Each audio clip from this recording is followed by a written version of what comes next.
Hello, Mark. My name is Tina. My number is 15.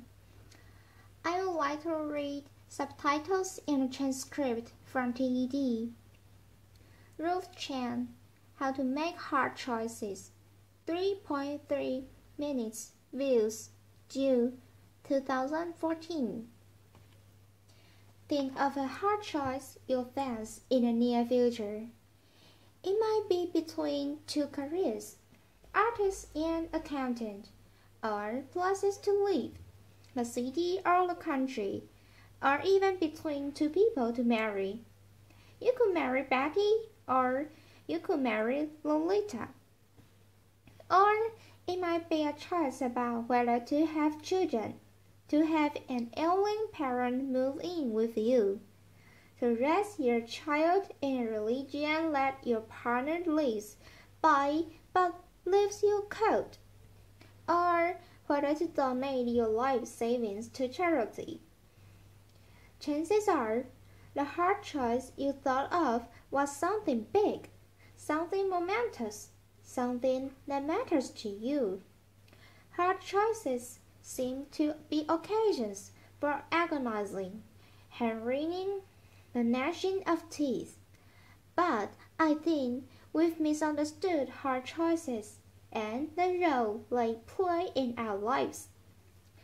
Understanding hard choices uncovers a hidden power each of us possesses.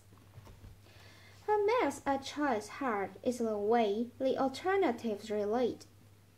In any easy choice, one alternative is better than the other. In a hard choice, one alternative is better in some ways. The other alternative is better in other ways, and neither is better than the other overall.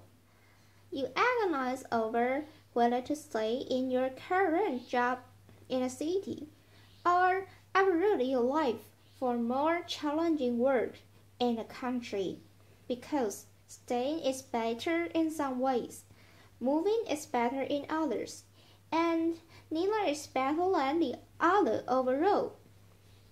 We shouldn't think that all hard choices are big. They say you're deciding what to have for breakfast. You could have high-fiber bran cereal or a chocolate donut. Suppose what matters in a choice is tastiness and healthfulness. The cereal is better for you. The donut tastes way better, but neither is better than the other overall. A hard choice. Realizing that small choices can also be hard may make big hard choices seem less intractable. After all, we managed to figure out what to have for breakfast. So maybe we can figure out whether to stay in the city or uproot for a new job in the country. We also shouldn't think that hard choices are hard because we are stupid. When I graduated from college, I couldn't decide between two careers, philosophy and law. I really love philosophy. There are amazing things you can learn as a philosopher, and all from the comfort of an armchair. But I came from a modest immigrant family, where my idea of luxury was having a pork tongue and jelly sandwich in my school lunchbox. So the thought of spending my whole life sitting around in armchairs just thinking, well, that struck me as the height of extravagance and frivolity. So I got out my yellow pad. I drew a line down the middle, and I tried my best to think of the reasons for and against each alternative. I remember thinking to myself, if only I knew what my life in each career would be like. If only God or Netflix would send me a DVD of my two possible future careers, I'd be sad. I'd compare them side by side. I'd see that one was better, and the choice would be easy. But I got no DVD, and because I couldn't figure out which one's better, I did what many of us do in hard choices. I took the safest option. Fear of being an unemployed philosopher led me to become a lawyer. And as I discovered, lawyering didn't quite fit. It wasn't who I was. So now I'm a philosopher and I study hard choices.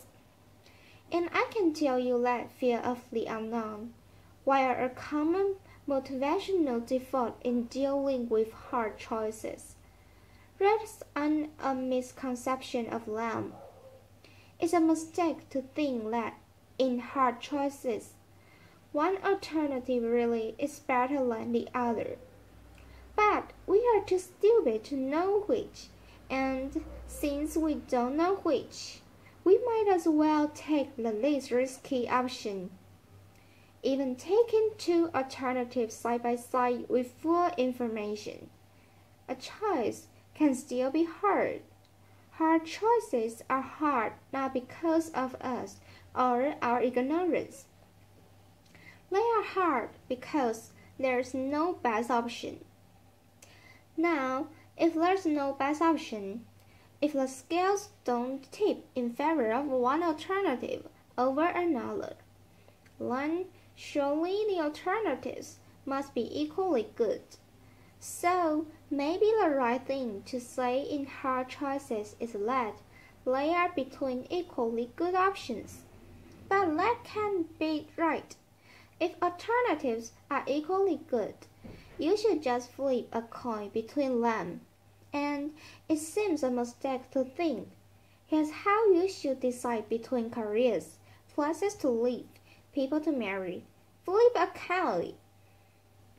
There's another reason for thinking that hard choices aren't choices between equally good options. Suppose you have a choice between two jobs. You could be an investment banker or a graphic artist.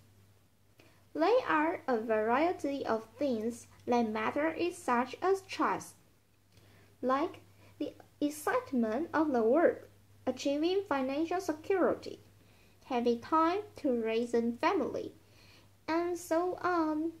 Maybe the artist's career puts you on the cutting edge of new forms of pictorial expression. Maybe the banking career puts you on the cutting edge of new forms of financial manipulation. Imagine the two jobs however you like so that neither is better than the other. Now, suppose we improve one of them a bit.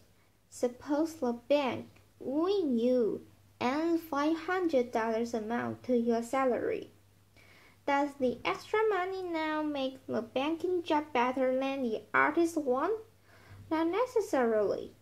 A higher salary makes the banking job better than it was before, but it might not be enough to make being a banker better than being an artist.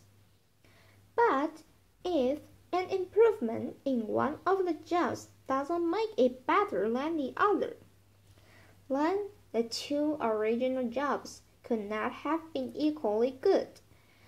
If you start with two things that are equally good, and you improve one of them, it now must be better than the other.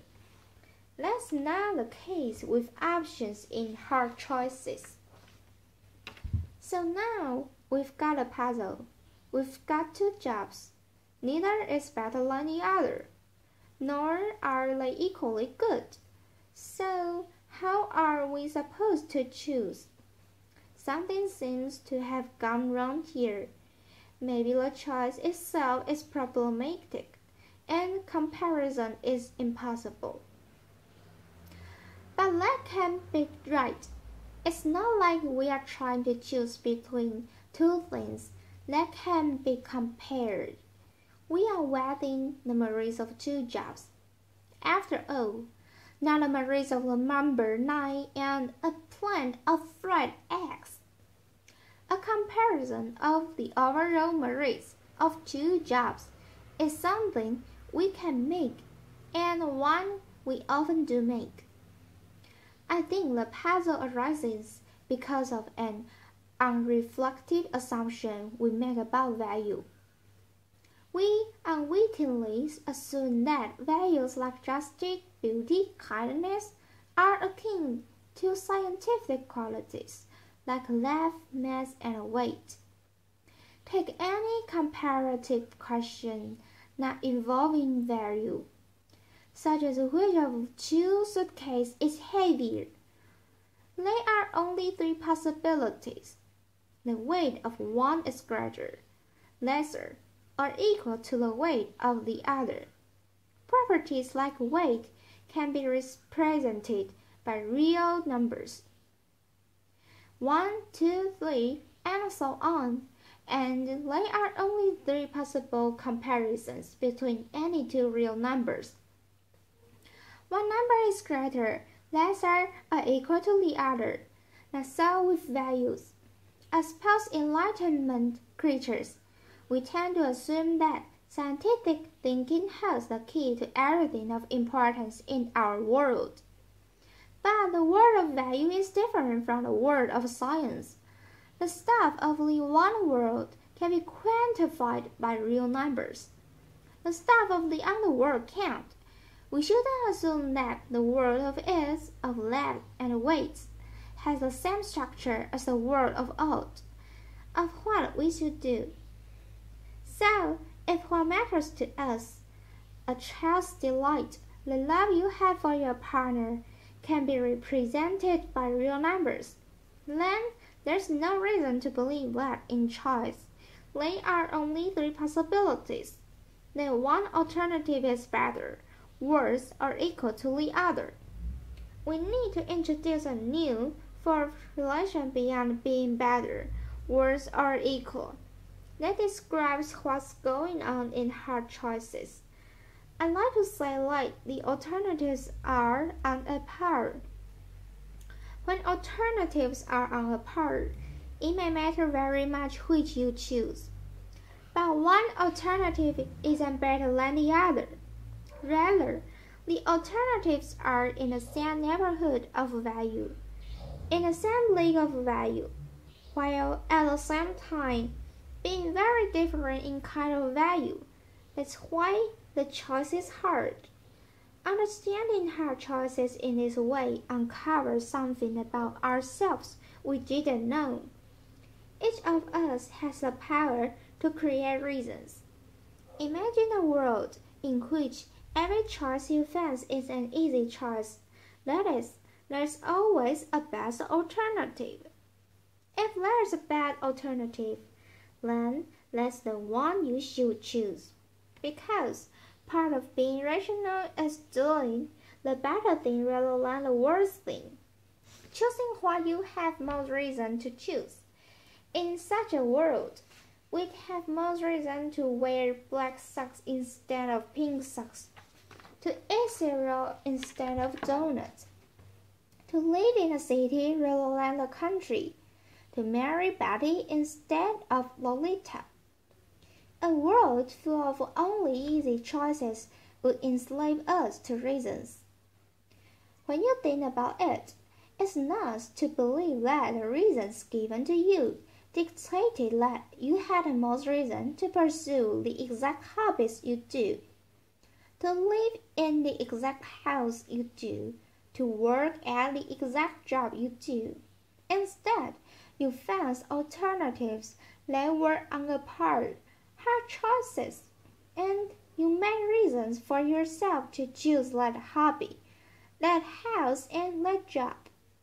When alternatives are on a par, the reasons given to us, the ones that determine whether we are making a mistake, are silent as to what to do, is here in the space of hard choices. Then we get to exercise our normative power. The power to create reasons for yourself, to make yourself into the kind of person for whom country living is preferable to the urban life. When we choose between options laid on a par, we can do something really rather remarkable. We can put our very selves behind an option. Here's where I stand. Here's who I am. I am for banking. I am for chocolate donuts. This response in her choices is a rational response, but it's not dictated by reasons given to us. Rather, it's supported by reasons created by us. When we create reasons for ourselves to become this kind of person rather than that, we wholeheartedly become the people that we are. You might say that we become the authors of our own lives. So, when we face hard choices, we shouldn't beat our head against a wall trying to figure out which alternative is better. There is no best alternative. Instead of looking for reasons out there, we should be looking for reasons in here. Who am I to be? You might decide to be a pink sock-wearing, cereal-loving, country-living banker. And I might decide to be a black sock-wearing, urban, donut-loving artist. What we do in hard choices is very much up to each of us. Now, people who don't exercise their normative powers in hard choices are drifters. We all know people like that. I drifted into being a lawyer. I didn't put my agency behind lawyering. I wasn't for lawyering. Drifters allow the world to write the story of their lives. They let mechanisms of reward and punishment pass on ahead, fear the excellence of an action. To determine what I do, so the lesson of hard choices reflect on what you can put your agency behind, on what you can be for, and through hard choices become that person. Far from being sources of agony and dread, hard choices are precious opportunities for us to celebrate what is special about the human condition. Then the reason that gather our choices as correct or incorrect sometimes run out, and it is here, in the space of hard choices, that we have the power to create reasons for ourselves to become the distinctive people that we are. And that's why hard choices are not a curse, but a godsend. Thank you.